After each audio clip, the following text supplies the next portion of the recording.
So I think people are very curious to know kind of the story that placed you in a position to be working for George Lucas.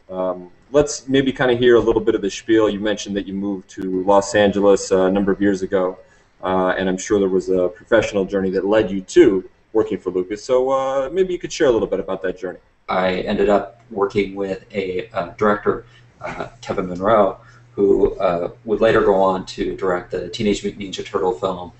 And one day he called me out of the blue and said, I just actually came to my house right after my son was born and said, I got the craziest phone call from Lucasfilm, and I don't know. And I remember saying to him, like, dude, go up north, talk to him.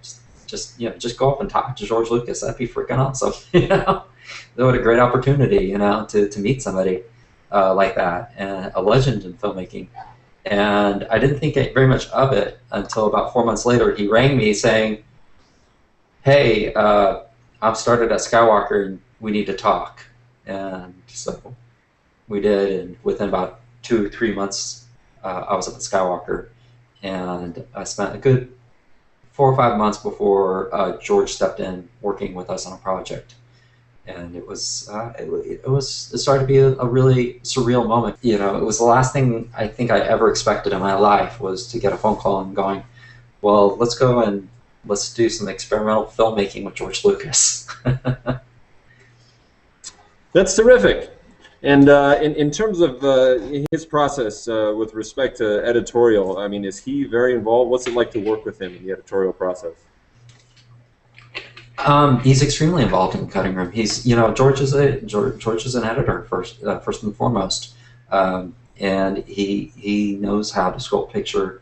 He knows how to sculpt story, and the best possible way that you can save a picture or destroy a picture is in the editing room, is in the cutting room.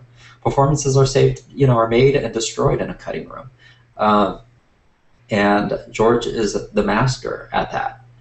He helped create what we use today. The Avid system is all basis of the Editroid, which was a system that he was responsible for in the 80s, and is changed and revolutionized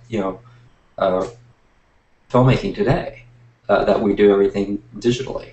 Interesting. Okay. And you mentioned before the leap of faith you kind of had to take with learning Premiere very quickly.